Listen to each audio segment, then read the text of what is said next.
ग्रहों के सेनापति मंगल 13 सितंबर को राशि बदलने वाले हैं और उनके इस राशि परिवर्तन का प्रभाव वृश्चिक राशि के लोगों के जीवन पर किस तरह से होगा, चलिए जानते हैं। जय माता दी दोस्तों, आप सभी का स्वागत है हमारे YouTube channel astrology by Amrita में। देखिए, मंगल को युद्ध का कारक कहा गया है और ग्रहों में सेनापति का दर्जा दिया गया है, लेकिन मंगल साहस के कारक है, पराक्रम के कारक है, छोटे भाई बहनों के, भूमि संपत्ति के कारक भी मंगलदेव हैं और यात्रा के कारक भी मंगलदेव कहे गए हैं। कॉन्फिडेंस मंगलदेव देते हैं, सेना के कारक मंगलदेव होते हैं। अभी तक ये कन्या राशि में थे, 13 सितंबर को तुला राशि में प्रवेश कर जाएंगे और यहाँ 27 अक्टूबर तक रहने वाले हैं, यानी काफी लंबा टाइम है इनके यहाँ तुला राशि में रहने का। अब ये जो गोचर है ये वृश्चिक राशि के लोगों के जीवन पर कैसे रिजल्ट देगा, चलिए जानते हैं। तो आगे बढ़ने से पहले छोटा सा निवेदन है, चैनल पर पहली बार आए हैं, अभी तक चैनल को सब्सक्राइब नहीं किया है तो जरूर कर लें। देखिए, वृश्चिक राशि की मैं बात कर रही हूं और वृश्चिक राशि के स्वामी मंगलदेव होते हैं और आपके छठे घर के स्वामी भी मंगलदेव हैं। और ये गोचर कहां कर रहे हैं? तुला राशि, यानी आपके 12वें घर में मंगल का प्रवेश होगा। 12वें घर में जब मंगल होता है तो जातक मांगलिक होता है, यानी कि ये जो लाइन है ना, ये यानी 12वें घर में हो, पहले में, चौथे में, 7वें और 8वें में, तो जातक मांगलिक कहलाता है। अब आपके 12वें घर में आए हैं, 12वें घर में आने से एक तो मांगलिक का भी प्रभाव रहेगा और अगर आपके जीवन साथी की कुंडली में भी मंगल इन घरों में से किसी घर में है तब आपके लिए यहाँ थोड़ी सी सावधानी भी बनती है। लेकिन जहां मंगल का प्रवेश हुआ है तुला राशि में, 12वां भाव, ये 12वां भाव खर्चे का भाव है, ये 12वां भाव विदेश का भाव है, इसे या सुख का भाव है, इस चीजों का ये भाव है। बाकी आपकी राशि के स्वामी भी हैं। अब राशि के स्वामी का 12वें घर में जाना यात्राओं को भी दिखाता है, छठे घर के स्वामी का 12वें घर में जाना ट्रेवल दिखाता है, जॉब के सिलसिले में या जॉब में बदलाव दिखाता है।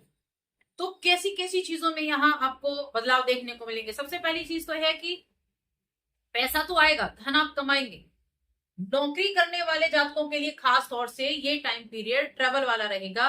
जॉब चेंज करने का भी आपके मन में रह सकता है कि आपके मन में विचार आ जाए क्यों ना जॉब चेंज कर ली जाए, या फिर जॉब चेंज करने का विचार आपके मन में अब इस टाइम पीरियड में आ सकता है। शत्रुओं का भाव छठा भाव है जिसके स्वामी है मंगलदेव, तो शत्रु आपका कुछ नहीं बिगाड़ पाएंगे क्योंकि मंगल की दृष्टि भी आ रही है यहाँ। शत्रुओं पर आप हावी रहेंगे, लेकिन किसी तरह का ऋण ले सकते हैं आप, किसी तरह के कर्जा वगैरह अगर आप लेना चाहते थे तो वो आपका बड़ा इजीली मिल सकता है। किसी पैतृक संपत्ति से आपको लाभ होता हुआ दिखाई देगा। इसके अलावा कुछ चीजें ऐसी भी हैं जहां सावधानी रखनी है, क्योंकि मंगल का 12वें घर में जाना अचानक से खर्चों को बढ़ाएगा भी। तो उन खर्चों को कैसे आप कंट्रोल करेंगे ये भी आपको देखना होगा। और इस समय अवधि में देखिए, खर्चे पर कंट्रोल करना है, सोच समझ कर खर्चा करना है, संयम रखना है अपने धन पर, क्योंकि हो सकता है कि जो आपने बचत करी हो उसको भी आप सोचने लगे कि खर्चा बस हो जा रहा है, लेकिन बाद में देखा तो पैसे गायब। ऐसी स्थिति हो सकती है, तो थोड़ा सा ध्यान देंगे तो अच्छा रहेगा। अगर आप विदेश यात्रा करना चाहते हैं, देखिए कामकाज के सिलसिले में यात्राएं तो रहेंगी, लेकिन हाँ, अगर आप विदेश जाना चाह रहे हैं तो थोड़ा सा हो सकता है अभी मुश्किलें लगे आपको विदेश जाने के लिए, पेपर्स के कारण भी हो सकता है, तो यहाँ थोड़ा सा आपको थोड़ा लेट आपको हो सकता है। इसके अलावा कोई भी आपका असाइनमेंट है, कोई आपका कार्य है, उसको आपको देखने का नजरिया बदलना होगा, नई दृष्टि की आवश्यकता होगी, नए तरीके से काम करने के लिए आपको चलना पड़ेगा, तब जाकर आपको उसके अच्छे रिजल्ट मिल पाएंगे। बाकी चीजों में देखें मंगल का, तो देखिए व्यापार करने वाले लोगों के लिए कहे तो व्यापार, यहाँ आपका ये व्यापार भाव है, सप्तम भाव। अब मंगल यहाँ से 7वीं और 8वीं दृष्टि डाल रहे हैं। मंगल के पास 3 दृष्टियां हैं, चौथी दृष्टि 1 2 3 4, चौथी दृष्टि से मंगल हमेशा सिक्योर करते हैं। 7वीं दृष्टि यहाँ और 8वीं दृष्टि यहाँ, तो बिजनेस करने वाले जातकों को ध्यान रखना होगा। हो सकता है कि जितनी मुनाफे की उम्मीद आपने की हो उतना मुनाफा आपको ना हो पाए, तो थोड़ा सा ध्यान रखेंगे। ऐसा नहीं कि लाभ नहीं होगा, लाभ तो होगा, लेकिन शायद उतना ना हो जितना आपने सोचा हो, सामान्य स्तर पर, यानी मिला जुला प्रभाव रहेगा। और व्यक्तिगत जीवन में देखा जाए तो जैसा कि मैंने पहले बताया, यहाँ पर मंगल आकर मांगलिक बनाता है। अगर आपके पार्टनर की कुंडली में भी मंगल यहाँ यहाँ यहाँ यहाँ और यहाँ बैठा है, तब आपको ध्यान रखना है किसी तरह का आर्ग्यूमेंट ना हो, क्योंकि सप्तम पर दृष्टि है, जहां सप्तम व्यापार का है वहीं सप्तम साझेदारी का भी है, पार्टनरशिप का भी है, आपके वैवाहिक जीवन का भी है। तो ईगो की वजह से नोकझोंक हो सकती है, विवाद हो सकता है। तो इसीलिए वैवाहिक जीवन में सावधानी बहुत जरूरी है। और पार्टनर की कुंडली में अगर मंगल इन घरों में नहीं बैठा है तब आपको बस थोड़ा पेशेंस रखना होगा, तो ये आपके लिए रहेगा।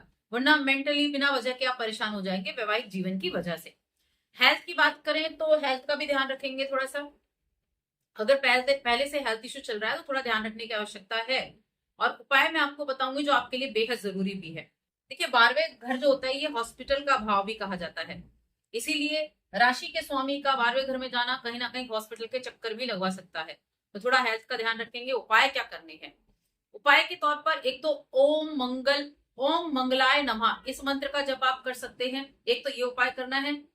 दूसरा है कि बंदरों को मंगलवार के दिन गुड़ और चने का प्रसाद बांटना, ये कार्य भी करें।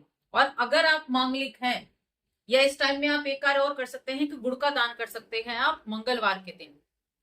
तो वे ये आपके वैवाहिक जीवन में भी कहीं ना कहीं एक स्थिरता लेकर आएगा। तो बस आज की इस वीडियो में इतना ही। वीडियो कैसी लगी हमें कमेंट करके जरूर बताएं। जय माता दी।